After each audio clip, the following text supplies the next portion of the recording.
Good Tuesday, 3 o'clock sharp, and welcome to the Father's Chair, where fathers take their seat to lead, to speak, to feel, and to be leaders. Well, you know guys, this is Mukoni and Shulubana. I am the father of 3 children, and I am sure of it.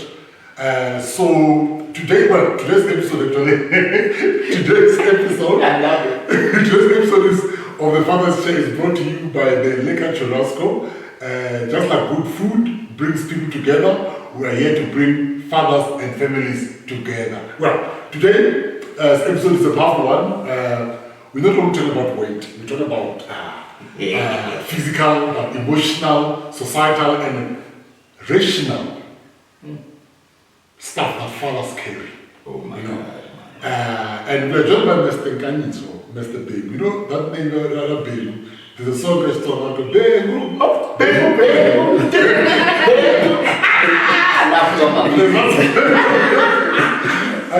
I'm good, man. Thank you for having me right here on the Father's Chair. The first time I saw you, the first time I saw you, yes, sir, was in is it Pop Star? Yeah, Pop Stars. Coca-Cola Pop Stars. Coca-Cola Pop Star. 2002. Damn. That's the first time I saw you. Someone was not. Yeah, she was not born. Yeah, born. Yeah. 2002. We born 2002. No. Yes, 2003. I was. You said you're 22. We have an intern right here. You said she's 22. And I've been in the industry for 23 years. 2002. Oh, when was Coca-Cola Pop Stars? April. You were not born. I was born. You were born in December. You were born in December. The competition happened in April.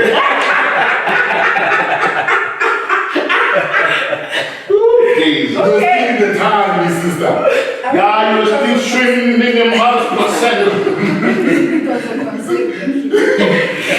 Is the mic on the side? Is the mic on? It's not. This is we put it on. Yeah, she's gonna be what's it called? The ghost. So we try that what we do, they always say something during the episode. Yeah. So that's what we prefer. Yeah, that's true. Yeah, put it on because we're having a conversation. We're having a conversation here. Thank you for having me. So yes, brother, besides that, if Yes, someone sir. was to say, who's Mr. Nkanyiso? Yeah. And before all the stuff came. Yes, sir. No, just a simple young man born in the township of Umlazi to a single mother.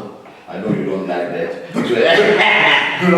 don't like when women say, I'm a single parent. I'm a single parent with a mother if the father is somehow involved in this. Yes, sir, I feel you. If the guy is involved, then you know. No, you co-parent. But if you are a single, that guy is not involved. My mother is there. Then to that context, definitely. I come from I have 3 other siblings. Yeah. My mother never got married. She raised us from nothing to what we are today. Grew up in my grandparents were still alive. They taught me Jesus Christ of Nazareth. They took us to church. To really know I could sing, my grandmother started a Sunday school. And we used to sing, my whole family, we all can sing. Is it? Yeah, all of us at home. Every time when there are family functions, we're always there in front singing. So that's where my gift of singing came from. You couldn't do one woman in China. This is true, like. Yeah. Because normally no actors, artists. Yeah, artists. You call them triple threats. Yeah, I am. Yeah, triple threat. Proper. Hybrid. Only one out of the 3. Can finish. I drop that straight up. I sing, I act, television presenting, I'm a speaker, bro. I can't present. Bro, that's my thing. I can't present. Like say, I don't have this setup where it's a conversation, but if you give me a show where I once did an audition for one of these shows. Yeah. What was it? The one that they go around talking about the deaths. The pot woman. Yeah. To make the pots happen. What was that? Oh, it's like I forgot the name of it. Yeah, that's true. Yeah. I once went I was there for that audition. Yeah. I could tell you. This is not me. You were out of your element. Yeah, I was coming out of my element. Well, me, God has blessed me with all three gifts. I can present a show, host a show, I can sing properly. No. I just don't sing. No. I really throw down. No. I'm DJ. No. You're shy. No. Dude, so before all that stuff, Yeah. during that whole discovery and everything, what made you all of a sudden say, "Oh, I'm going to this competition"? Oh, I went. It was in Pretoria. No, yeah, it was in. We came to Joburg, and then we traveled to. There's a lodge. Guys, that was in Pretoria, man. That. No, there are auditions. No, there were auditions all over the country. You are right. There were auditions at SABC in Durban, where Ukozi FM is, or there were auditions there. They had auditions in all provinces. So, but I was in Durban, so I went to my. I get it. So I did civil engineering, right? And I failed my last semester.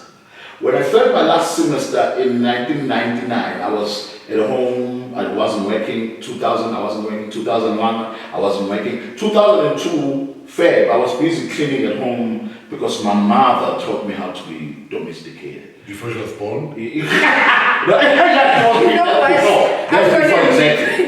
February, she was still swimming in her mother's consent. So now, I was busy cleaning but watching TV. Okay. And I saw Coca-Cola Pop Stars is looking for five. The call out, the advert on TV. Is looking for 5 people to be in a group. We're doing auditions all over the country. In Durban, we're doing it at the SABC.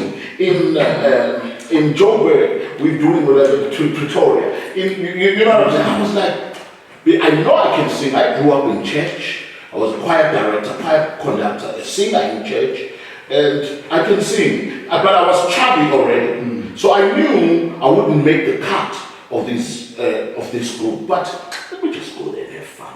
Wait. So are you saying to me, you were already conscious of your weight? Yeah. What made you to be?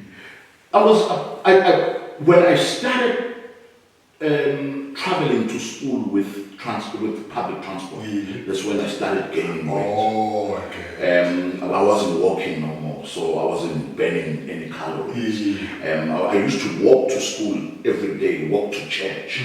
But when I started getting into buses and stuff, I ate a lot, and I wasn't burning enough. So I started gaining, just gradually gaining weight. So when I saw the advert, I knew I was a chubby guy. I'm sure they are looking for skinny, guys. But let me go have some fun. I went there. I sang. I Believe I Can Fly. That was my audition song. They gave us audition songs, but I chose that one. I blew the judges away. I used to think that I could not go on. Dog. They were like, boom. I got in, brother. That's how it They took me to Joburg at the preliminaries audition, but they kicked me out on top there. From there, the people that they owned the show, the producers, they loved my personality. They said, no, there's something in this guy. Let's use this guy for Coca-Cola Cup. He must sing the theme song for the Coca-Cola Cup. From there, I sang the theme song for the Coca-Cola Cup, and I traveled all over the country performing in stadiums when all the teams were playing in that tournament. Yeah, I remember because I'm a pioneer, so. Exactly. From there, because of my personality again, I never thought I'd be on TV. Okay. I thought I was going to be a construction guy. I did civil engineering, man. You know what I'm saying? The lady that was a publicist for the Coca-Cola Pop Stars was appointed by Coca-Cola to be a publicist for a Coca-Cola Mega Millions game show. A game show that Coke was starting, and she producing. And she remembered me on Coca-Cola Pop Stars and called. They were doing auditions in Cape Town. I was in Durban already. I was chased out of the competition Yes, already. And competition. 101, and 101 won that year. I remember that. I was at home, back at home, cleaning, domesticated, and then I get a call. This lady, her name is Penny Stein. I love her to death. Even today, I pray and wish to see her. She said, Nkanyiso, how are you? I'm like, I'm okay, Mama Penny. Listen, Coke is doing auditions in Cape Town for a game show called Coca-Cola Millions. I spoke about your name and they want to see you. Are you able to fly to Cape Town tomorrow? I'm like, yes. What do you mean? You know, and it was the first time I flew when I was 26 years old, 2002, on my birthday to come to auditions for pop stars. First time on the plane, I was 26 years old. Then they flew me to Cape Town, and now I'm starting to fly now down. They flew me to Cape Town, bruh. Went in front of the camera, did my thing, boom! I got the show. Tell me, a boy from the township, never thought it would be on TV. Now I'm a presenter of the biggest. It was a huge show. Huge. And then the myth that says good fathers in the spotlight must always have it together. Dog, I'm a father to 2 beautiful kids. But I raised a stepson because when I got married, my ex-wife had already had a 4-year-old son. But when we got married, when I met her, she was 22 years old and I was 33 years old. Yes. And the son was 4 years old, but when we got married, she was 26. And the boy was 8 years old, so I raised him. You paid that. His father was not present. So I raised him and then... You stepped up. Come on. Step there, you step there. So I raised a boy, beautiful son, his name is Bhengu. And then in 2014, we had my first born child, a son, his name is Bhengu. He's turning 11 in December. And then in 2017, I had a baby girl. She just turned 8 on Heritage Day. Oh, okay, that's nice. So I say I have 3 kids, but my son's father, my stepson's father came back into his life now as he turned 20, and he's staying with his father now. Which is good. The guy now finally stepped up. He realized Nkanyiso is taking all the glory, man. Get my son this brother is doing a good job being a father. Made pressure. So one thing I dig though, one thing there's a verse I go with. My favorite verse in the Bible. Yes, sir. So one thing about me, I'm not good at dialing verse. I just know which verse it is. Yeah, me too. I'm like that. So I don't cram. I can't cram. Psalm 51 verse. You live better. That's when you live it. That's when you say day-to-day thing. Excuse is something. Ecclesiastes. Someone helped me out money because that way the buys call it as clear as it is. Ecclesia. Let's go. Because I could not say. Yeah. So the verse talks about I've seen something under the sun. Vanity of, not vanity of vanities. No. It says I've seen something under the sun. Yeah. Time. And chance. Time and chance happens to all. Yes. So my point is, it continues to say that even a dead lion, a dead lion is not better than a live dog. So my point is, the man, whatever that happened in his life, the fact that at one point he chose to back up and step up and go back, whatever pressures that happened to him, whatever things that happen to him, should not be an issue. The issue is Nah.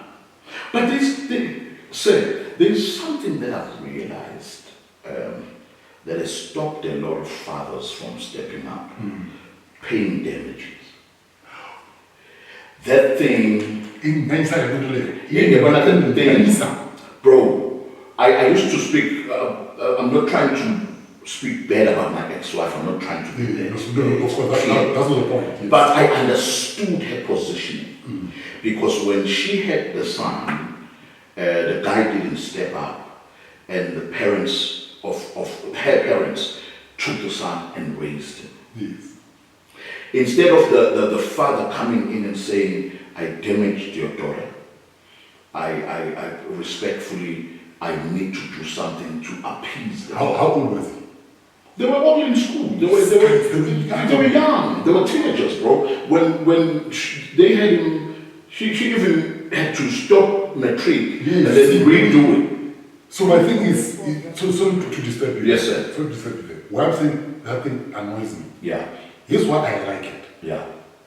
I like it because the minute the minute we are pregnant, it states that these two families are bound forever. Yeah. Straight up. We can't change them. Yeah, we can't change it.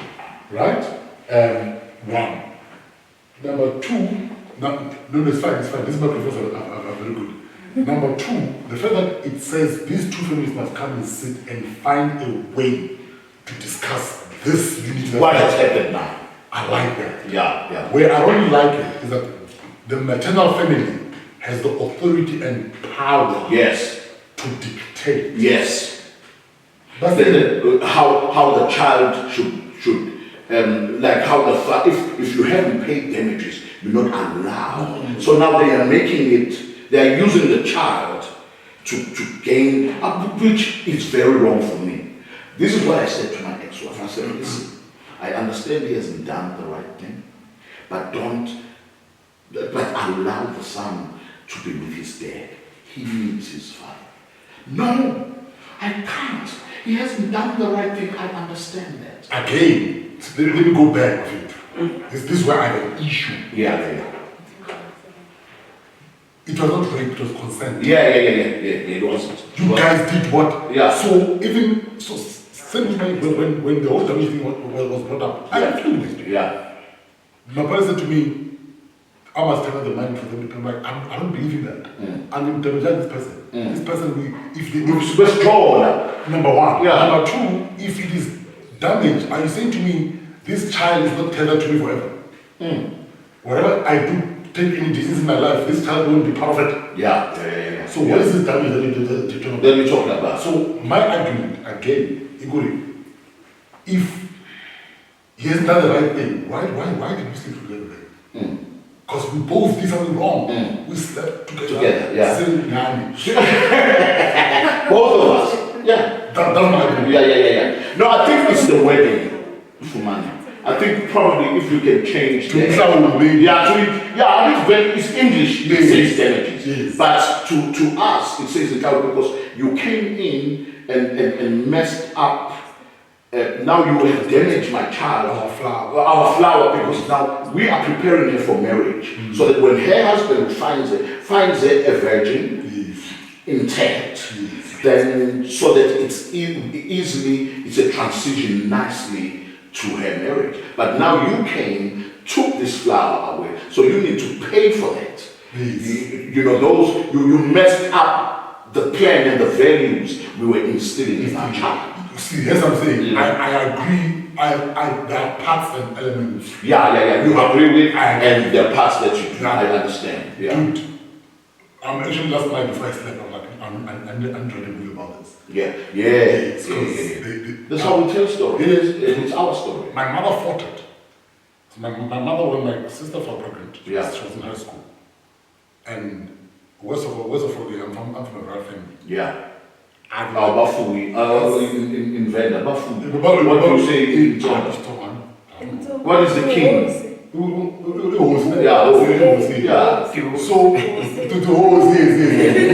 So they wanted my daughter, my sister's child to be Shubham. My mom asked them one question. Did this girl sleep with the father or the brother?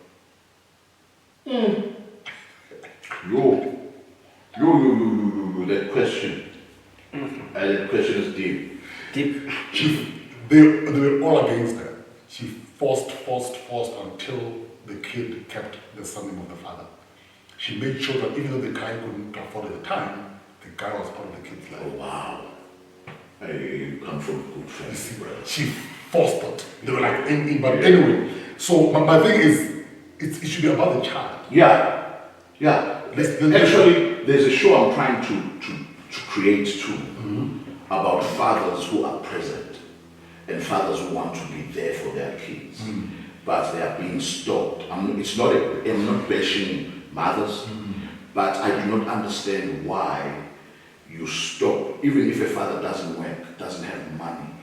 But I've realized one thing as I've been a father, I haven't been working in a while. I haven't had money in a while, but I'm always there for my kids. Actually, I'm going to go there anyway. Yeah. Yes, I'm so we really do not about. You know what I'm saying? So I lost everything in 2016. I lost my Omo deal, and then when all that went, 2016, I lost everything. I couldn't take care of my family. I couldn't be a father who provides.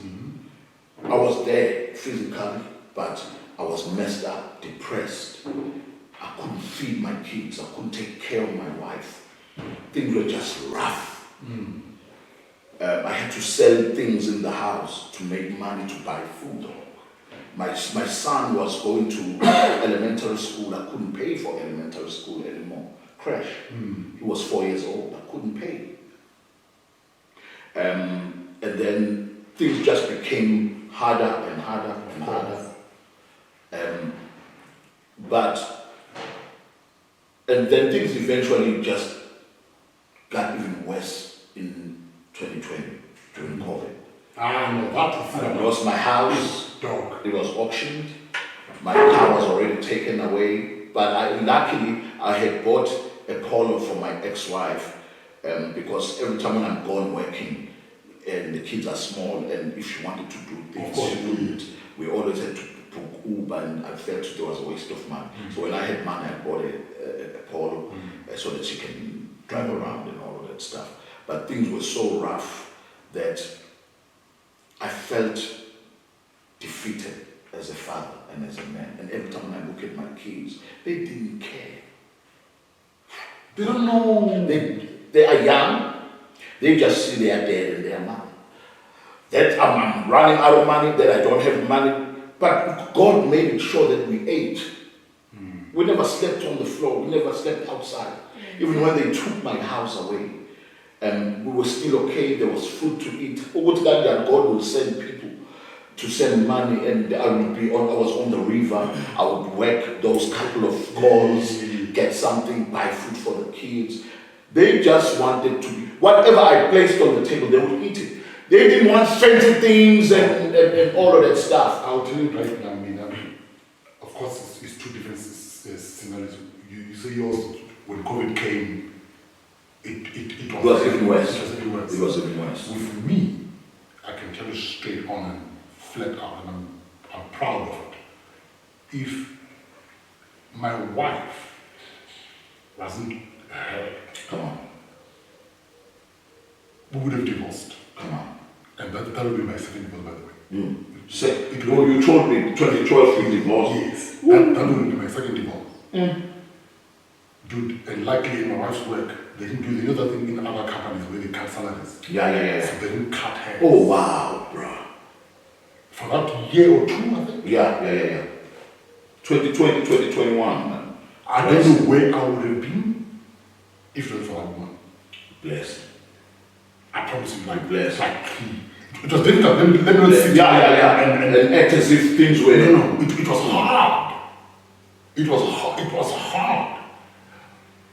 But Chick stayed. Wow, bro. She could have left. Wow. I mind. They were I said, bye-bye. She was used to a life. When I was doing I was good, man. I was making $1 million a year, bro. I was making $1 million a year, but I wasn't smart with it. Because if I was smart, I would have diversified. I would have started. We'll touch on that. Yeah, I would have started a company somewhere. I would have done all of that. But I was so relaxed. Yes. I'm doing well. Almost loves me. Until 2016, things changed. Something happened. Something happened with Unilever, and they were charged $1 billion, and now they had to change. Wasn't the electricity thing? What? Competition Commission. Yeah. So things changed, so they had to cut my campaign. And I was earning 250,000 every 3 weeks, 3 months. Every quarterly, I would earn 250,000. Dog, the thing finished, it was gone. Now here is a And dream. where are you guys living back then? We were at our house. Where In Greenstone, in Edenvale, yeah. We had a nice 3-bedroom ground level in a nice complex, beautiful. Driving an Audi A6, brother, Quattro, 3-liter TF, but TFSI. Yeah, dog. I was bowling. When you go like earphone. Bro, and I used to, my home is in Durban, so every time when I travel home, bro, I take my family in there, bro. We go, bro. We pass Wilby somewhere, we have breakfast, bro. We home. That was the life. Now it was cut short. Now it's gone. Let's go back to the issue of diversifying, because I think, especially with someone like you and me, Yeah. we're in the same industry. Yes, sir. I find that our industry, it's how it's structured. It's not structured for us to make a good living. No, not at all. Why do you think a lot of us, I have my own opinions, Yeah. why do you think a lot of us don't think of diversifying? We always wish and hope for a better deal in our industry. We always wish for telenovelas, where you are always called Monday to Friday. You are a principal, how do you call it?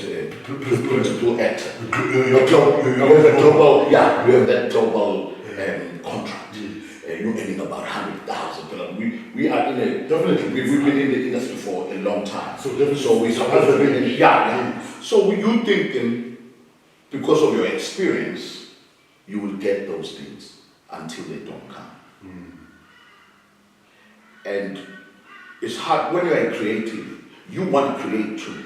You're making movies now, which I'm so proud of. You are a proper producer now, you know, and that's where the true business of your craft. That's the next level of promotion in this industry of ours. That's why it's hard to think about diversifying, because you love telling stories.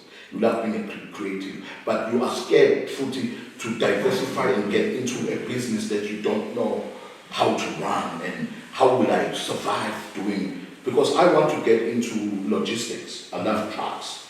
You know what I'm saying? There's money there, but it's a controlled gatekeep.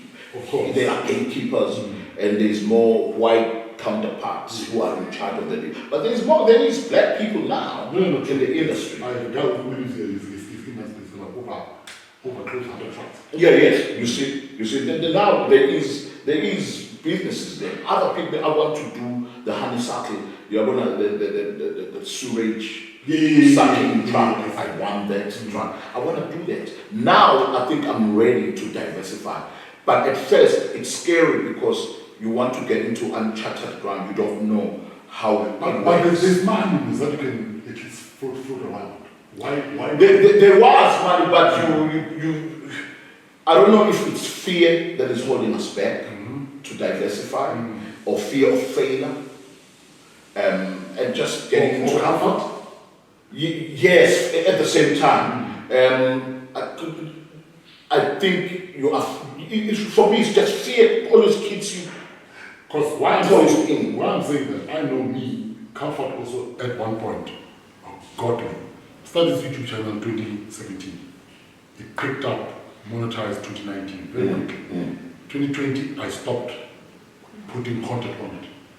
So it was only recently about Kamo. You've been trying to put movies in all of these places, struggling, the channel was monetized. Why aren't you using it? But when I sat and reflected, a friend of mine even sent me a very harsh criticism message. He said, but dude, you started this, when you saw that I started this podcast, he's like, but for money, you started this, you stopped. You started this, you stopped. You started this, you stopped. What are you doing? You know, I'm like, dude, I'll lie to you, I got comfortable. Zach. telenovela. Boom. Boom. So I think a lot of artists, we really need to start diversifying. And Yeah. here's the funny part, why I even did myself in horror. I thought of diversifying in 2012. Wow. What is it? I was depressed during the team. Yeah, yeah, Well, I don't know if it's depression, but I was not happy. yeah. I knew that something was wrong because the money was not enough. Yes. And I started a vegetable business. Wow, bro. That's why I ran vegetables. Are you serious? That's amazing, bro. And then when COVID came, I stopped doing because I was buying at the market. My daughter, Yeah. my daughter was like 6 months old. At the time COVID was, every 2 days they would say new strain. Yeah. And I'm like, go to the market. And my daughter is Yeah. But my point is, I had done that. And then Guyana came, it even made me comfortable. Yeah. So, shouldn't we talk more to actors, artists, who say, guys, we need to diversify, because every second minute we talk with the late Mama Minds. Yeah. Who is a job? The man was when the old child. You see them, a lot of them, we're in a space where we are not good. Yeah. Should we preach more diversifying? We have to. It's the most important thing. You need diversifying and getting what you call when you are not focusing on one cash. Multiple streams of income. God said, but in the Bible, the Garden of Eden, had 4 streams. Come on. Who are you? Who are you with just one? Who are you? How are you going to survive? Hey, bro. We need, so diversifying is the way to go so we can feed these kids, bro. We don't want our kids to grow up looking at us. I didn't ask for you to bring me on this earth, Dad. Oh my God. You know what I'm saying? We say that a lot. You know what I'm saying? We say that a lot. Yeah, exactly. Like I didn't ask for you to bring me here. But you see what the West is, my biggest fear is that when your son, I don't want my son to ask me when I'm older and he's old. Yeah. And then he sees guys that I'm sure I don't know, these are my friends, and they're doing well. You know, the question will be, can't go I'm telling you. what were you doing, man? Yes. I can see these guys at a certain level, what were you doing? So that's the most scariest question. Bro, I can't fail my kids. You know why? Because I grew up without a father. He was there. He was alive. Also, he was there. He was there. He was alive, but he wasn't. He got married to another lady and left my mother. And my mother had to work. I created. I'm going to be all over the place, but I'm. No, we are. You see, we are conversation. Yeah. So one time God gives me a lot of content. I have a lot of content on my computer, but it's things that affect me. I asked my mom, what would you have been if you didn't have my big brother? Because she had my big brother when she was 18. What was your dream job? She said, I loved taking care of people. I wanted to be a nurse. But I couldn't because I had my first son when I was 18, so I had to work. Because my parents had already retired, and now I'm bringing this new baby. And she started, she had to step up, and then she worked for a retail company because they were looking for cashiers and all. So she got into that and worked for over 35 years. So what I mean is, now there's this woman alone raising 4 kids. Alone. The grandparents are there, but whatever they are getting, they had 7 kids. My grandparents had 7 kids. They're done. Now this woman raises us up, and then my dad left because we have different fathers. You know, my older brother has a different father, but mom, when she went out with him, she thought he would marry her. And when they had a baby, he was gone. When my mother tells me her story, I cry. Now check what happens. Now all these men made babies with her and left. Right? Nobody took care of these babies. My mother did everything on her own. Now here is me, who grew up without a father, who loves his kids to death. I love my kids. With every cent I get, whatever they need, I do. I give it to them, and then I end up not having anything on my pocket. And then my mom says, "Nkanyiso bakuthabathile mfana mama. They've bewitched you. This ex-wife of yours, I'm sure she bewitched you." What do you mean, mom? She said, "Why you always think about your kids only, and you end up not having anything with mom?" She has not bewitched me. It's the decision I've taken to be there for my kids, because my dad was never there for me. Here's what I like about that. A lot of fathers, compared to just now, there's a tendency of saying, "Oh, I'm doing this because my father did not." That has to stop. It has to stop. It has to stop. True. It has to stop. Yeah. It has to stop. It has to stop, gents. You know the pain. Yeah, so why do you want to inflict that same pain to your child? Don't make It it. never ends then. Don't make it. Exactly. Why do we? Look, what? You hate this pain so much. You hate yourself, your pain so much that you wanna bring a new thing in this life and then you give this pain to it. I mean, Right. so I'm glad you said that because of that, Yeah, I took a decision to be better. that I'm gonna be, Yeah. bro, whatever I didn't have, I will make sure my kids have it. I didn't have a father, I will be present. Let me tell you, when my kids were born, I was hands-on. Dog, my kids love me, my kids recognize me. I was in that theater, dog.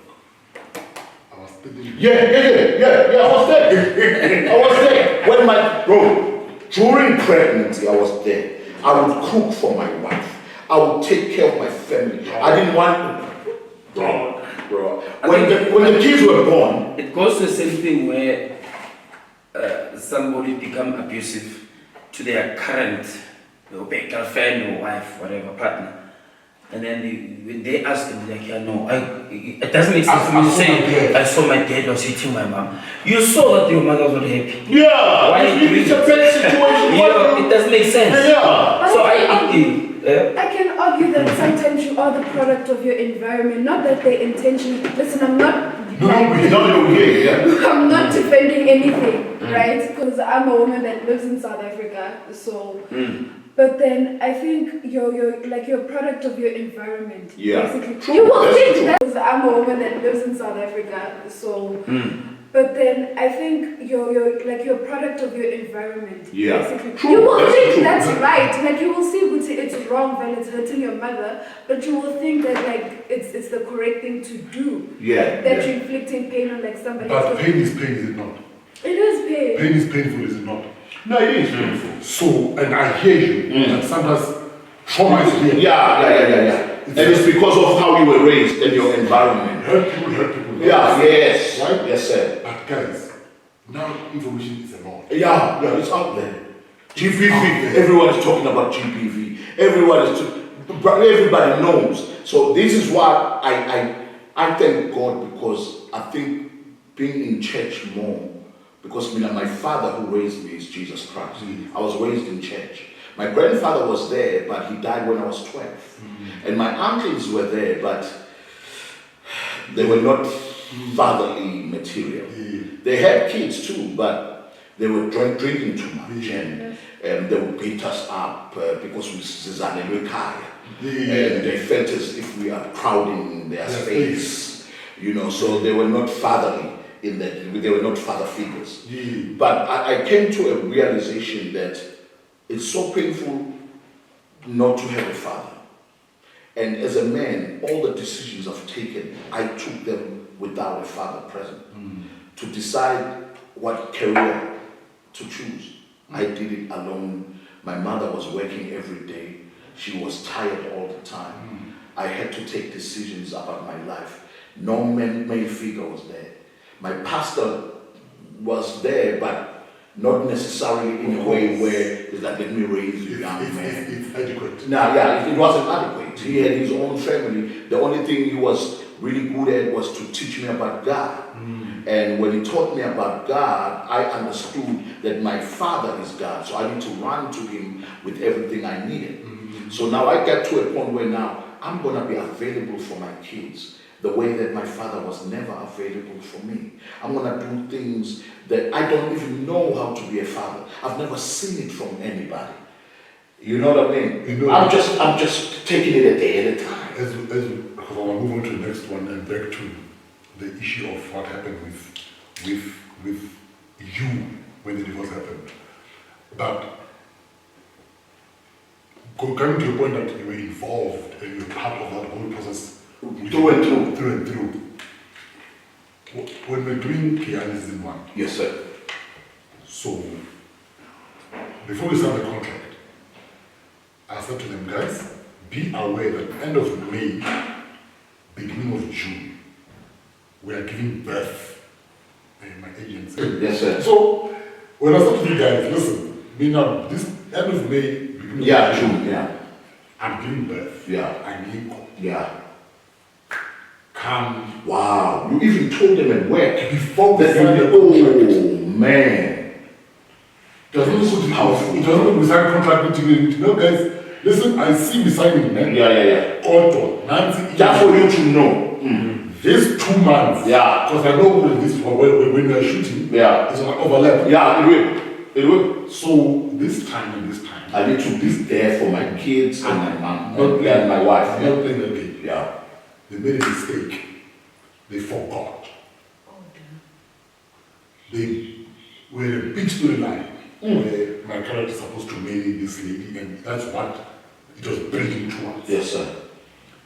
So I'm hearing rumors in the corridors. Going, no, we might go to Bobo shoot this wedding.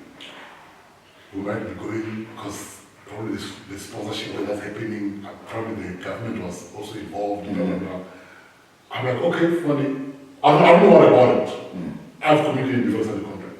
Right? So they know. They know it's on email. Now you don't even remind them.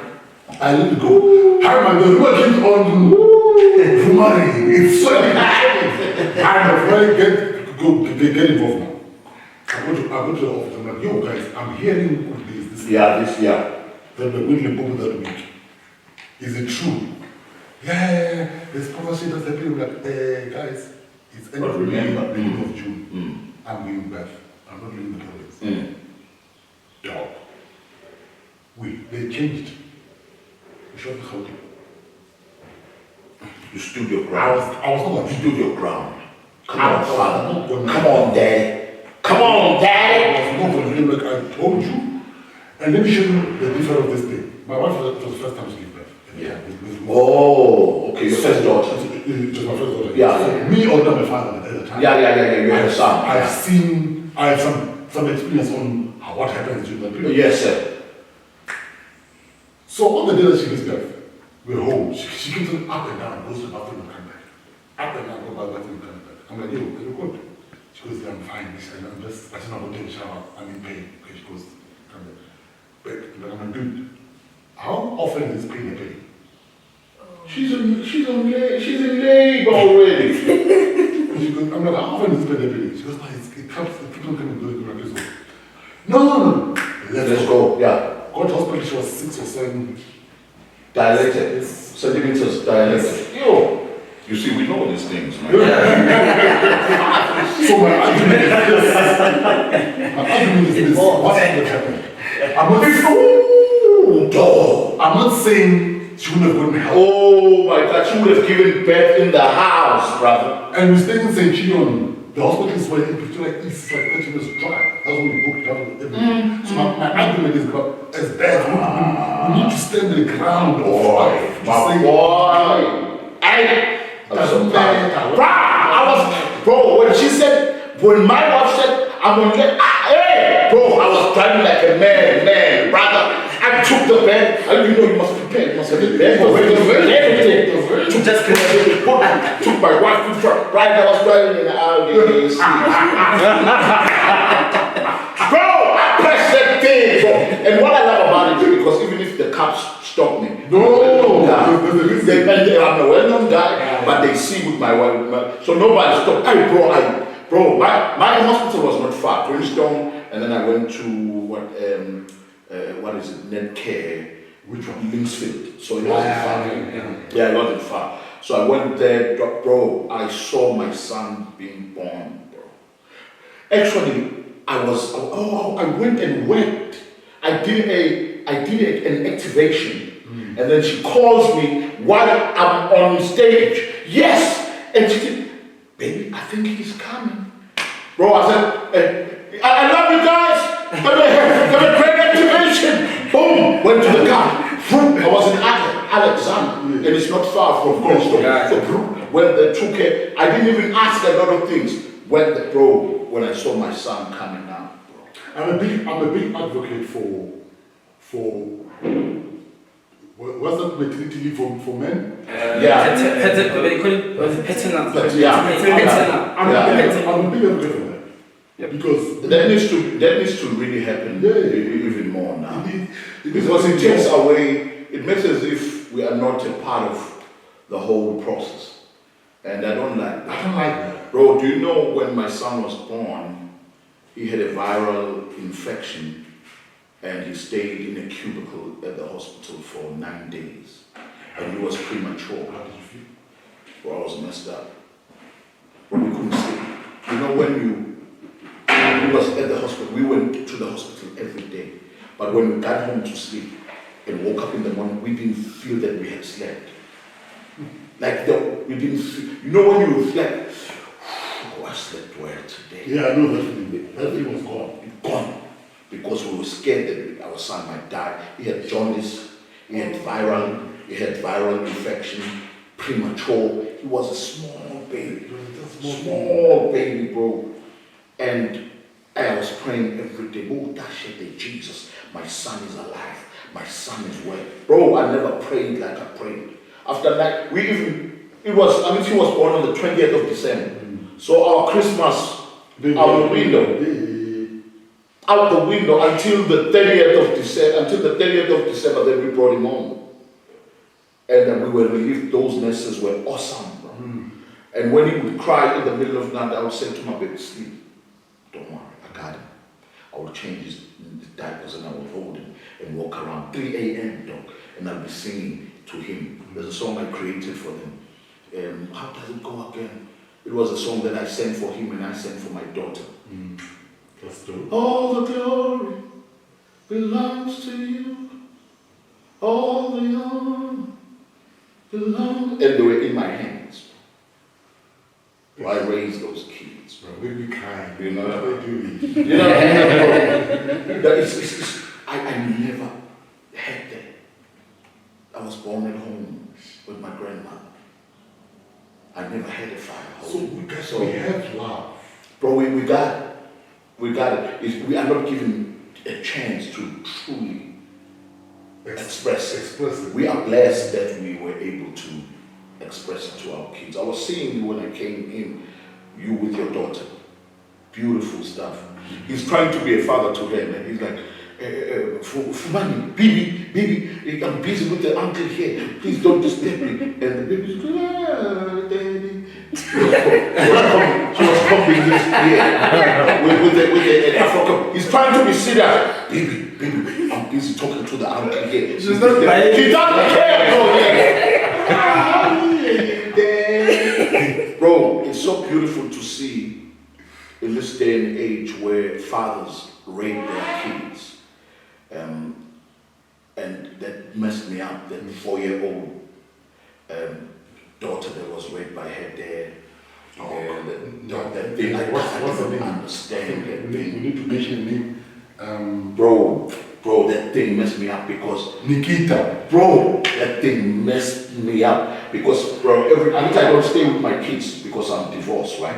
But every time when I'm spending a weekend with them, my daughter jumps and says, I sleep with daddy. I tells my son, hey, nigga, you will see I'm sleeping with dad. She comes and sleeps next to me, bro. And my son said, I want to sleep with daddy. So, and I want to touch something on that. Yeah. I think we can start to do you timing guys. I want to touch something on that. Yes, sir. You see, like what the daughter says, I'll be flat out. At a certain age, I'll take the shower with my kids. Yes, sir. All of them, my boy and my daughters. At a certain age, I stop. You say you sleep with in the same bed, she wants to sleep in the same bed. I do the same thing with my kids. Yeah. In the same bed. Yeah. But there is this new Start, come on, let's go. Let's go. Let's go. There's this new. We can say it's a narrative. Yeah. It's systematic. It's very systematic. In the feminism pushing good.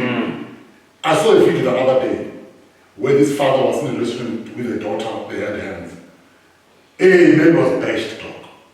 Are you being for real? He was bashed. Why is he holding his daughter's hand?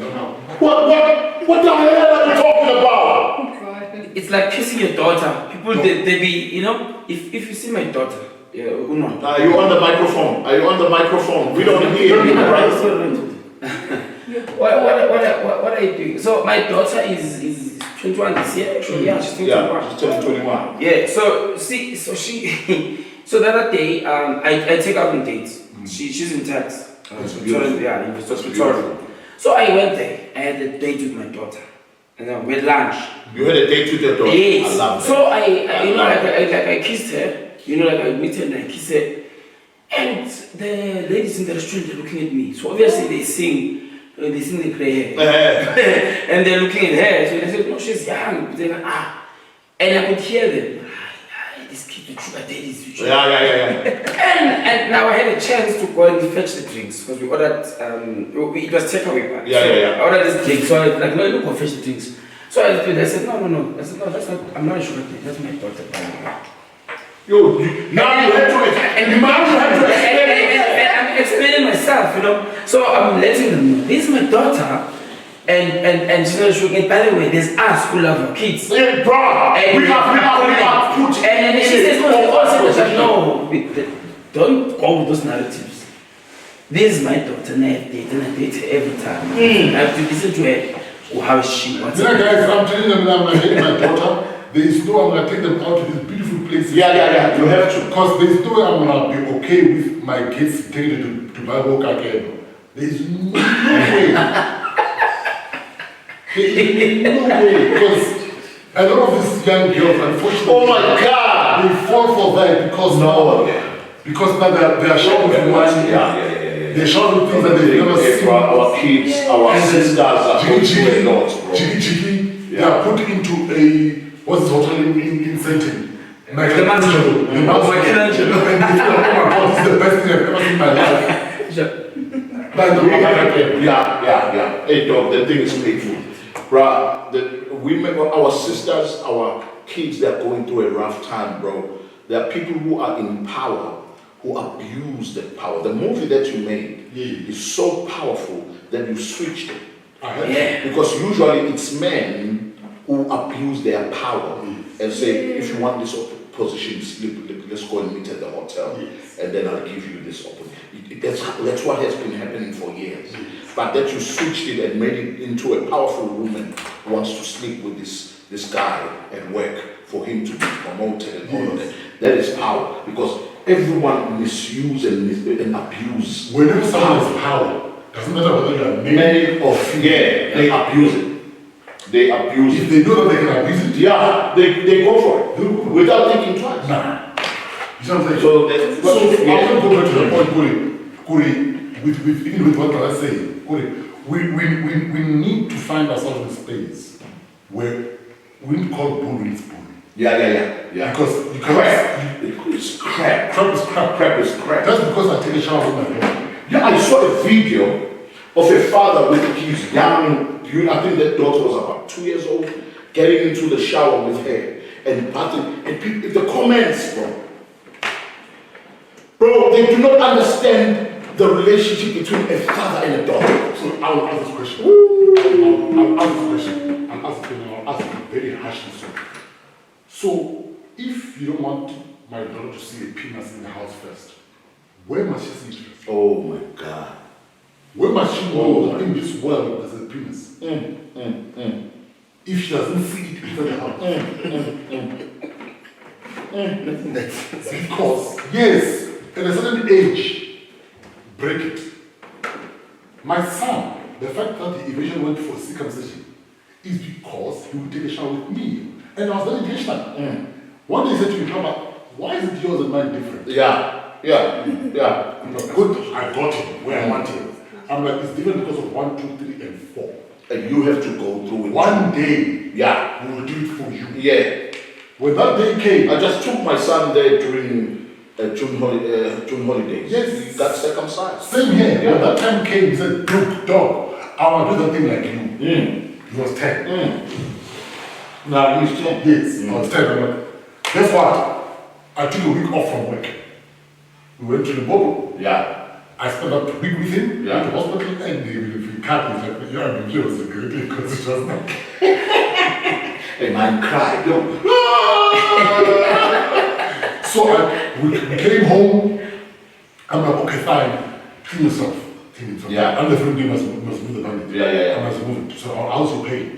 From 0 to 10, how's it? Can you handle it? He said, I can handle it. I have painkillers for next week. Wow. I'm like, let's choose. Do you want to take them or not? How's your pain? Can you handle it? He said, yeah, I can handle it because let's not take the pill. Yeah. The pills. Yeah. If it's too much, you can't handle it. Tell me, do it. My point is, how does my son know how to do this without seeing from the family? Exactly. How does Jiggy next thing my daughter sees a guy with a penis and she gets excited and the next thing she's pregnant? Exactly. Oh my God. Exactly. Nobody's no. Yeah. I mean, now let me tell you something that I really do not like. Now the schools, they have this subject called life Orientation. And yeah. Hated them with all of my heart. Because now they are taking away our positioning as parents to sit our kids down. I know, child. The system is messing everything up. And now, because of the age that we are in, we are at an age where same-sex marriages it's very pushed. There's an agenda towards them. And then they will say to me, because I'm raising my kids to marry one day. Yeah, me too. To marry men. Me too, yeah. To marry a woman. Yeah. My kids, they love playing with dogs. Last night she was coming and saying, oh, look at my baby. I will encourage them. But if you go out and talk about that, they'll say, no, let them be who they want. But for the gay community, they are allowed to do that to our kids. But you're not allowed to. But you know, I can't allow to take my children. Come Thank on. you. Yeah. Do what you want. It's okay to Double standards, my brother. There's a lot of double standards out there. But I like to be controversial that question. I'll say, why do you want to publicize your sexual preference? I don't go around and say, I love women. You know what I'm saying? Why, if you can just be gay and be quiet, why are you enforcing? It's systematic. It's You know what I'm saying? It goes back to what we're talking about. Is that the family unit It's being destroyed. is being destroyed intentionally. Yeah, intentional. And then the man is the easy one Is a child. to chop and cut. If they can do that, and with how we're talking about how the feminism is pushing this thing, how this whole system is pushing this thing, whom are they attacking? The men. Yeah. If I come out and speak up, I'll be attacked like this Narcissist. Narcissist. You are toxic. All those things. Masculinity, all that. Masculinity. You're using your. What does it do immediately? It makes me to be scared to speak. Yes. The reason never speak out. The reason I'm scared to speak, I don't speak inside in my house. I let my kids be raised by incest. Yeah. I'm not sure if you guys watch TV. My wife watches this thing, Marriage at First Sight or something. Yeah. So there's an incident which I saw last night. But a certain guy, I think it's an experiment of some sort where you marry strangers and stuff. Yeah, it is an experiment. Yeah, so but then now there's one guy. Sam, I will go to what's happening there? There's women picking this mic. Let me. We don't know. Let's say, Can't eat the food for decor. I know. You can't mess with the props, man. Yo, and it's a problem. That would be so delicious. Everything there just looks too fresh. Yeah. I'm looking at it. I love 90s. Fully. 90? No, back in my day, when I was like in front of camera. I don't need you, son. Oh yes, sorry. What's up, man? Hello, how are you? That's it, man.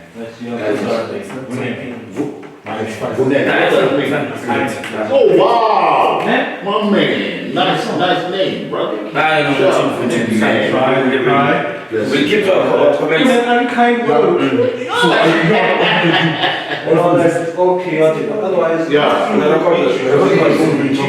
Yeah, that's what we do. That's what we do. Thank you, brother. You're also waiting for them to say cut and then Narki is over. Yeah, it's gone.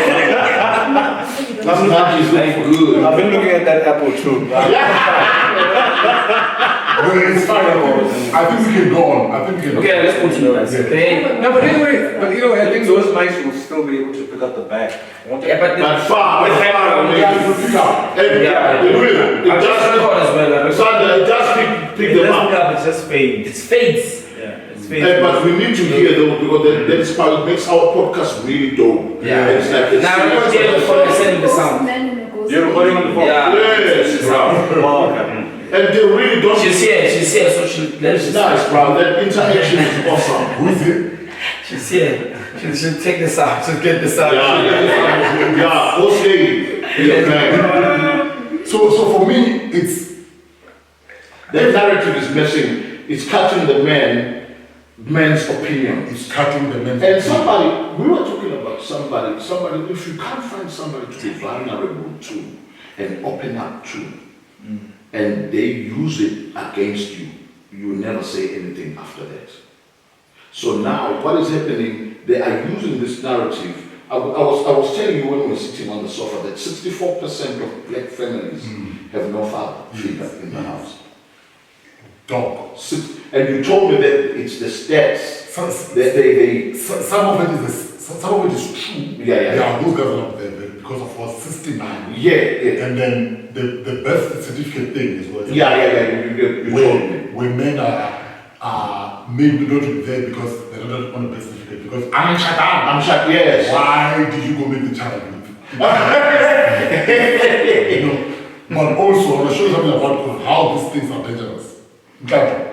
Where our kids were schooling. Yes. This is what happens. I think The college here was intentional. Yes. Okay. So I think my son was like 14 at the time, 15, I don't know. Let me show you the dangers of this push, this hyper narrative pushed from one point of view. Yeah. And not letting the young boys become beads. Yes, sir. I've like, for example, I've always hated the men are trash narrative. It's problematic because these boys are hearing these things. These guys are hearing these things. They grow together to be a problem. One day my son was like me. I was that guy in class, I would always ask questions that didn't know any answers. I tell them used to hate this shit. So anyway, I would ask questions that were obvious. Yeah. I was not doing it for me. Yeah. I was doing it for other kids who not No. Yeah. So my son is that guy. So one day he asked homework in class. Man, it's the homework. There is no student in class who ever enjoyed Yeah. She's going out. Yeah. Leave her, dog. Hey, about homework, Baba. If she forgot, she forgot. See you tomorrow. Well, not here you are, that's about homework. So my son asked, is the homework? Hey, these 3 kids got angry. 14-year-olds. They got angry. So now they're about to get out of the class, go to the next class. As they were going up the stairs to the next class, one kid goes in front of my son, the other comes behind him, the other goes next to him. They box him. When they box him, how? What's he doing? He tries to get out, doesn't happen, doesn't get. So they're going up the stairs. So the kid comes from behind, or up, whatever, tries to hit my son. When they try to hit my son, what does my son do? Instinctively blocks. Yeah. Because at that time, a head boy comes out, and this guy's like, guess what weight they used? He's abusive. Where do 14-year-olds Abusive. use the The word abusive. They had it somewhere. Maybe somewhere. They had it somewhere. Guess how my son got out? School had cameras. Fortunately. The They school thank God had for cameras. Yo, thank God. Because the head boy took the side of the girls. So it's three girls against this boy. Against my son. When the head boy came, when he said that, when he saw that exchange, because he came at the tail end of the hitting. He didn't see before. Nothing. The girl said abusive, it went to the principal, it went to the head office, likely school had some discipline, what person was leading the discipline, whatever. Yeah. They went, they checked the footage, they said nothing about girls. You are taking this. You were not the wrong here. Yeah. And they asked him, detention, what punishment do you want to give them? He pissed me off. I know, just let them go. I'm like, hey, we're done! It's sweet, but it's sweet. That's sweet. Going back to Nkanyiso. So you mentioned Kuri during the space of divorce. Yeah. Through wasn't on some sort of depression. Bro. What happened? Who are you talking to? Nobody. I'm talking to God and walking and losing weight. Okay. That helped me a lot. Walking. In 2016, when I lost everything, I started a campaign called Walk It Off with Nkanyiso. Yes. Right. I'm a big guy. So almost Nkanyiso, I like him, he's jump to the next topic. So we are there. No, it's because you asking good questions that are leading to the next. You are smart. So now I'm a fat guy. I've always been overweight for over 35 years. So now, because of this industry, this on and off, you are good for 2 years, it's bad for the next 2 years. You are good for the next 2 years, it's bad for. So I've been gradual. When I'm angry, I eat. When I'm happy, I eat. When I'm sad, I eat. I don't have this thing of not eating. When I'm stressed, I'm like, I can't eat. Nah, not me.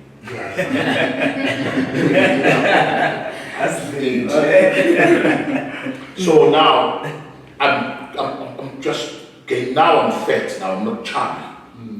Now I'm gaining weight. When I turned 40 in 2016, that's when I realized, no, man, guys, you want to die. If you don't change this, your kids are so young. 2016, my son was 2 years old. My stepson was older. He was 10. I think he was 10. And my daughter wasn't born yet. She was born in 2017.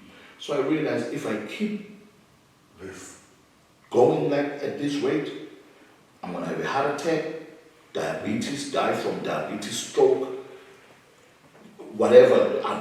Something is going to happen. Something is going to give. So when I turned 40, God gave me an idea. Nkanyiso, you are well known. You were doing all. Everybody knows you in the country. You were on billboards. Everybody knows you. And you are big in those billboards. Everybody knows. You started in this industry, a big guy.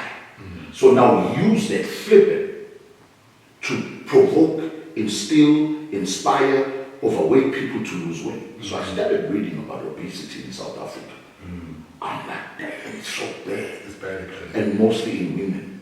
Can I add on that? Sir. So you need, I can't be over 95 kgs. There's a point where I was 99 kgs. And I always say to someone, guys, I'm overweight. They're like, what do you mean? Like this? So when you read the stuff, The statistics and everything, did it shock you? it messed me up. My BM, it shocked me. BMI? My BMI was, bro, it's supposed to be, there's a bracket that is given that your BMI should, if it's within this range, you are good. Body mass index. BMI, body height. I think it's funny like that. They use a BMI calculator on when you go online. And then I realized that there's overweight, morbidly overweight. So I'm morbidly overweight, which is like way too high. And when I researched, they said 68% of women, the population of women is overweight, and about 34% is men who are overweight. But that was way back then. That was like in 2016. I don't know now. Maybe we're in 2025. You know what I'm saying? So now I realized, okay, and then my mother would come and visit me about body mass index, BMI. Body mass index is an indicator of your body fat. It's calculated from your height and weight and can tell you whether you are underweight, normal, overweight, or obese. It can also help you gauge your risk of diseases that can occur with more body fat. True. This is true because when I read, when you are obese, you are prone to diabetes, hypertension, asthma, BP. There's a lot of diseases. So when you attack obesity, you attack all these other diseases under it. Because it's called incommunicable disease. We are in episode about that. You know what I'm saying? Yeah, because communicable diseases are diseases that are viral, like Silent killers. yeah, the HIV, your TB, COVID, yeah. But incommunicable is the ones that we're talking about, obesity and diabetes and all of that stuff. So I realized if I don't change my lifestyle, my kids, I would die. I won't be able to raise my kids. I won't see them getting married. I won't see them thriving in this life. So I started walking. I didn't need money. I know I didn't have it. Oh boy. I didn't have it. I couldn't go to gym, go to a doctor. But beginning of the year I was able to because I had money, so I went and checked. There's a doctor in Greenstone who checked. There's a scale that you jump on. I have it. You have it. That checks everything. That checks the weight, The liver. Are you being for real? Dog, me, I'm Bro! I'm like, hey. You are serious. You don't play. I was asking for milk and coffee. He says, in this house, we don't drink coffee. We don't drink milk. We only have rooibos tea. And the rooibos tea will take it with lemon. I will buy An almond dad. a little guest come in the house and like, you coffee like that. No, you must have a guest. Yeah. You know, Our parents have China sets. Yeah. Amazon a China set that comes with the coffee the thing. coffee. Yeah. But now I decided to walk. So now, already we were not together. It was bad, me and my ex-wife during COVID 2020, towards the end of it. My house was auctioned 8 October. And we were already not in good terms with my ex. And then 2021 February, we divorced. Right? But what helped me was walking every day. I registered a foundation called Pillar Foundation. Under 8 days, walking off with the guys. Yeah, there's a foundation, Pillar Foundation. PBO and all those things? No, not yet, but it's gonna go. I'm still gonna focus on it properly. But the main pillars of the foundation is health, women empowerment, and youth development. Yes. So on the health part, walking off with Gaja started. So I wasn't able to have money to go see a psychiatrist to help me deal with the anger issues, with the weight, with not having money, divorce, feeling like a failure, failing my kids, failing my religion. There's a lot. But what helped me is walking. That thing took away my anger issues, my depression, gave me a focus. Energy goes somewhere, guys. Yeah. I think we need to be very aware of that going. Even whoever did physics will know this. Energy doesn't disappear. Yeah. We need to channel it to Something. Yeah. So the walking did that for you. Blessed me. That was my therapy. But remember, I would walk alone most of the times and I would pray in tongues while I was walking. That's therapy. That's talking. That's I release. was talking to God, bro. And what I love about speaking in tongues, you don't know what you're saying. The Holy Spirit in you is the one who's praying on your behalf. And I didn't know that there was therapy for me. The Holy Spirit was taking all the pain away. I I thought I was inadequate as a man. I thought I was inadequate as a father. I felt that I failed my kids. I failed myself. I failed my even God, He hates divorce. Amen. You know, so I felt all those things were upon my shoulders. But while I was walking and praying, and God was just releasing me. I was just releasing. How many kilometers would you walk a day? I started because I was too weight. I was fat, man. I was 189 kgs. So I was 189 kgs. I was. I saw somebody say at one point you lost like 60 kgs. Yes, I did. And I was 130, in 2023 I was 130 kgs. Wow. But because I had to move from Joburg to Durban, I had to go home because I still didn't work. I still didn't have money. So I had to just say, Ma, I'm coming home, man. It's rough out there. So I went back home. But when I got home, I was even more depressed in Durban because there was no work. I didn't have money for anything. So I started eating again. I started eating bad stuff again, and I started gaining weight again. I gained, now I'm 171 because of these past 3 years. I gained again because no work, no money. I couldn't take care of my kids.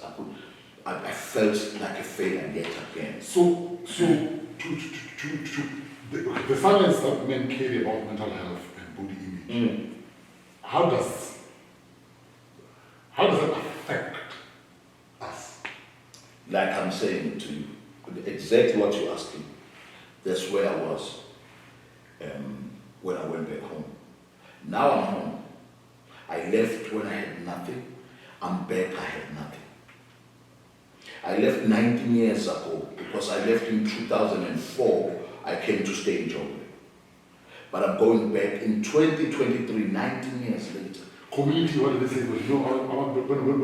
I thank the Lord that I'm not embarrassed no more. Oh. My mother, when she retired, she bought a house in the suburb, Pinetown. Yes. So I was not among the guys I grew up with, you know what I'm saying? So I'm in Durban now. I'm in Pinetown. Yes. So I'm stuck in the house, but I feel like I'm a failure because I can't bless my mother. I can't do anything, and I can't buy groceries and all. For your kids? For my kids, for my mother, for everybody. Now I'm staying here, I need to eat. But now I can't buy the right healthy food to eat so that I carry on with my weight. I just have to eat what is there. And my niece is the one who's working and buying food. My mother is getting SASA grant. It's just rough. And mentally, I'm depressed. I'm not okay. I'm angry at myself. I'm angry at God. Why am I going through these 9 years of pain and struggle? What's going on? Where are my breakthroughs? Where are the calls? I used to be an ambassador for Coca-Cola, a brand ambassador for Omo. I used to earn $1 million a year. What has happened? Are you destroying me? Are you shaming me?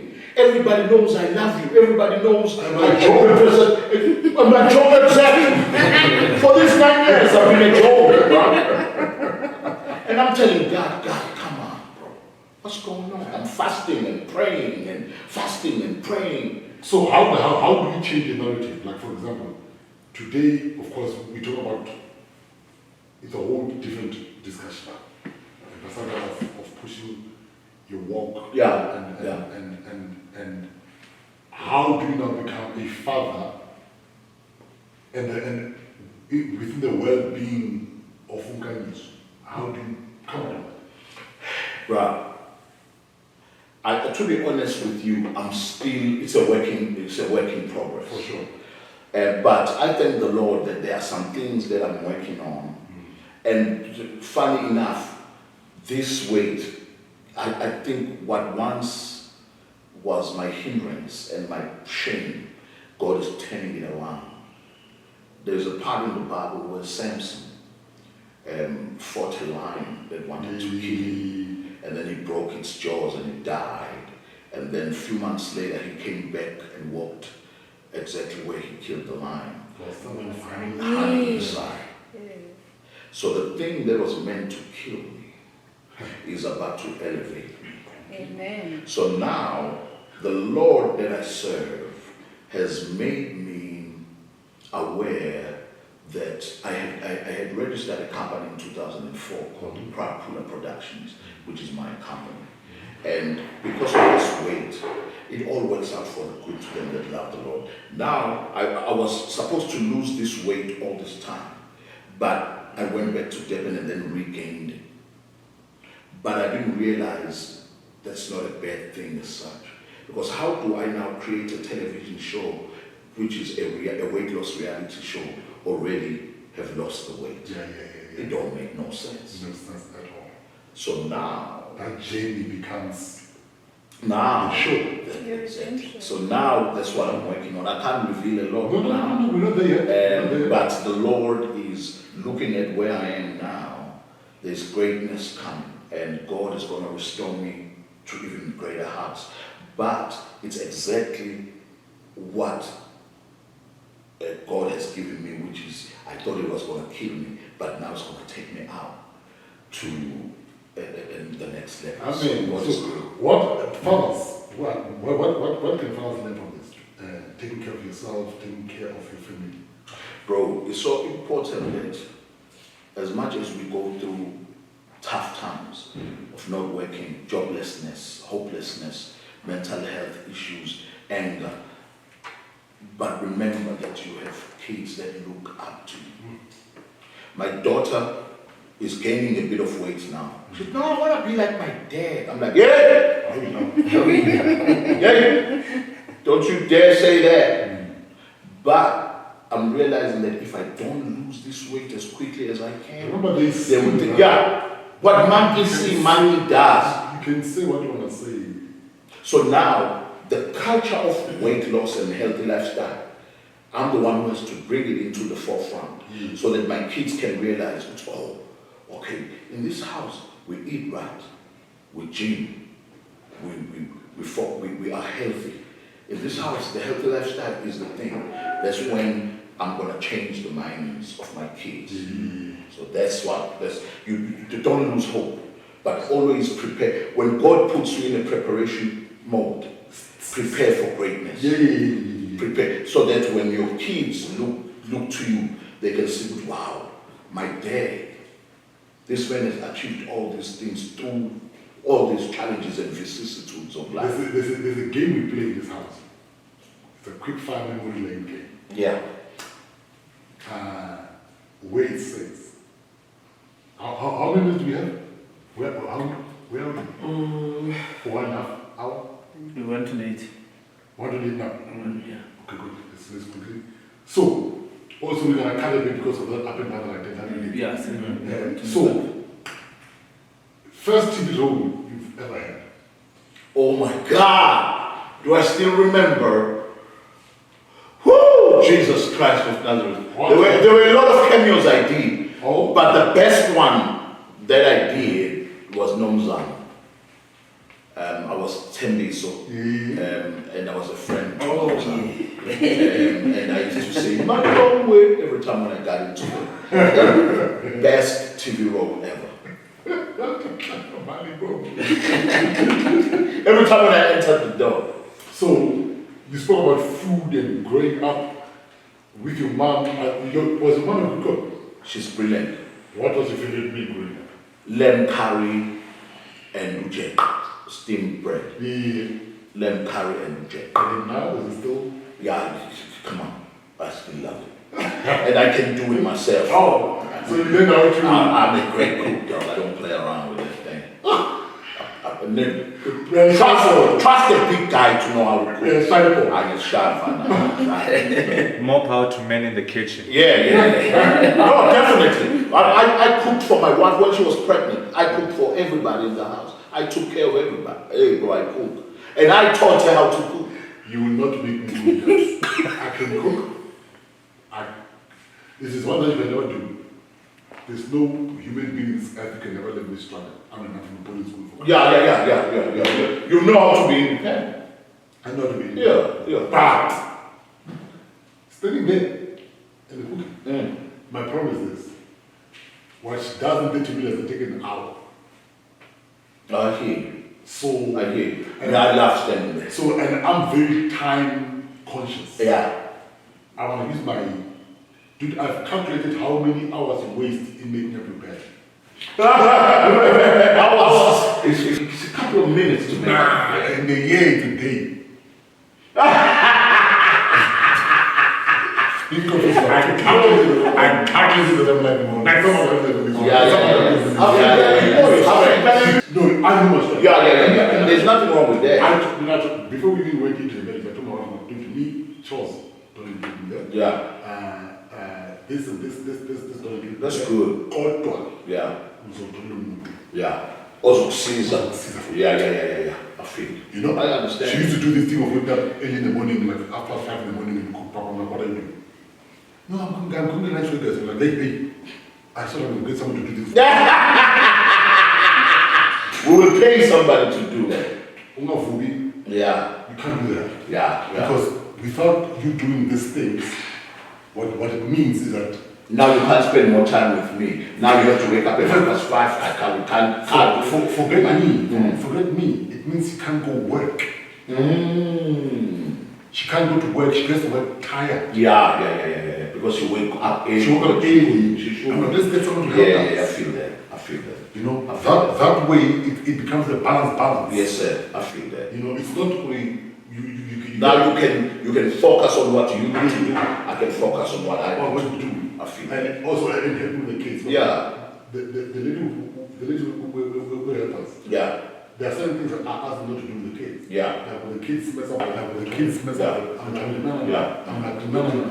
Yeah. Don't. Yeah. That's good. Yeah. That's good. They need to learn. They need to learn all the days. Because at the end of the day, without I can't get one memory of your.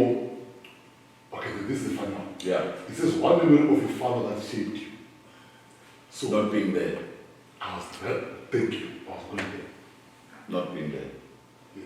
And we talk now from time to time, but okay. yeah, we talk from time to time, but yeah, but I've forgiven him. I don't even care what happened. Yeah. I have a clue, but I don't hate him for it. It has made me the kind of man that I am. His absence. Because we need to learn. We need to learn. One healthy team father should start. Every father should start today. One healthy team. Bro, make sure that your blood is flowing. The problem is when you sit and not exercise, that thing will mess you up. Yes, eating right is the main thing, Please. but you have to move. This is what I love about Jesus and his disciples. Those guys walked. The only time we hear something transportation was when Jesus was going to Jerusalem to be arrested. He got on a donkey. That was the only time we only heard about transportation. But they would walk everywhere. Jerusalem, Galilee. They would walk. And feed your And for days. So this what happened with me day before. In sandals. In sandals. Yeah. No sneakers. Day before Saturday, I had an interview, a podcast interview in Randburg, somewhere near Hyde Park. When I get out of the interview, the phone is not working. I tried to call, tried to WhatsApp, nothing, the phone is not working. WhatsApp, phone is not working. I don't have cash. You can't go tap anything to the phone is not working. I'm like, hey, what's dropped me there? I'm like, hey, what do I do? Nah, I'm not going to wait here. I walked from Randburg, like I'm going to be there. what? There's no way. I walked, guys. Walked. Are you serious? Which one did you use, bruh? Yeah, road. We. You see, kind of was that road from Hyde Park? William Nicole or Maine? No, From Hyde Park, which side? from Vegas. You see Vegas good. Yeah. Oh, Maine. it's William Nicole. Maine. Main road. Maine. Yeah. Main road. Went down to what is it? Main. I went up. Jan Smans? Yeah. I went up by the taxi rank. Yeah. I went down. Then you came through. I passed the McDonald's, passed the engine, the Oh wow, that's me. Yeah, all the way. That's main. Yeah. walk. Texas and Grand Texas. Then when William Nicole and Speaks. Yes. In the So, sun. Exxon, Main. Two I brands. wasn't that hot yesterday though. Sunday was hot. Yeah, it wasn't hot. It was When I get almost Resting. for man. that Mandela place, the Nicole Way, what is it called now? Yeah, Nicole way. It's called the mall. Yes. Nicolo Shopping Center. The white That's where Nicole. Yeah. And then there's Hellingham Ava. There's When I Hellingham got Ava. someone there that split somewhere there, Yeah. a taxi guy comes up, hey, I know you, my brother. I've been seeing you walking. Wow. We are going, he's taller than this guy. Oh. Wow. You come over, it's like, no, come in. Wow. I jumped in the taxi, you went ready with me. Wow. Wow. And he dropped me, you see, by Oliver, by the Yeah. by the Samsung garage there. Yeah, Oh yeah. yeah. The corner, so the corner, the He dropped me big home. He dropped me that I was home. So I walked from there, walked all the way All from but Summit, came out, past Savannah. gave me the gate, Oh my like God. from the gate to the house. I'm like, hey, I'm not doing this one. There's something. Yeah, and it's fun. From the gate to your house, it's a serious drive. Yeah. You did the greatest part of it. Except to the last part. From the gate to my house, Yeah, it's a serious drive, brother. it's a 10 drive. It's a 10 drive. Yo, bro. And the Walking turns an hour. and everything. Yeah. I was like, how big is Blue Veil, my God? Exactly. I was waiting for a shuttle, Ha! Growing ninja. Yeah. Yo. The boy was shocked. Yeah, the body, yeah, you shocked it. The window was Yeah, you shocked it. The window was like, what do I do? What's going on? Because you don't want to walk, but not this long. Bro. Only find out, Telcom was offline. Yeah, Saturday was Somebody yesterday said, if you're So either way- speaking with Telcom, you are crazy. I'm still thinking that I'm not leaving. It was offline Sunday. I couldn't call my wife because she was in Joburg. Now, do you see why I have two phones? But they are both Vodacom. I think I need to have another. God walks with freedom. Just imagine if you could tell your younger self, what's the one thing? But even if you could tell your younger self one thing, Yeah. what would it be? That's a tough one. But to be honest with you, I thank God that I was saved. You know, I got saved when I was 14. Okay. I accepted Jesus Christ as my Lord and Savior when I was 14. To be honest with you, there's nothing I could change. Yeah. Everything that happened in my life, I have no regrets. Because all those things made me who I am. So if I could tell my younger self, trust God more. Yeah. You know, believe in Him more. Don't doubt Him. And you will be great. For sure. That's dope. Yeah. That's dope because you need to live in the moment and carry from there. Yeah. Anyway, guys, yeah, no, that was a dope one. I hope we can continue because we're getting funny eyes from these guys now. Don't they are done with us. So for me, one thing that stands out from today's episode is as fathers, we need to know really what might kill you, the one thing that can make you live. The good example of what Samson. is it Samson? I mean, that's a very powerful example to say he killed a lion, came back and found honey. Bro. I mean, Look, bro. it's poetic. It's very powerful from that It's point. poetic, yeah. yeah. Poetic justice. So that's a dope thing, and then we need to stay in it. We need to live for our kids. We need to not go with the narrative and stick and be scared to raise our children. Yeah, Because even if you don't have money, it's not about money, guys. Be there for your kids, even if you don't have a cent. And mothers- just sitting. Yeah, no, mothers are important. no, I'm saying mothers must Yeah. also not remove that. Yes, They- because the dad doesn't have money or doesn't work. Yes. Yeah, it's very important that guys, Be there, force that you are there for your kids. It doesn't matter what you have in your pocket. Kids, when I don't have money, I go and sit with them in the car. You see? And just talk.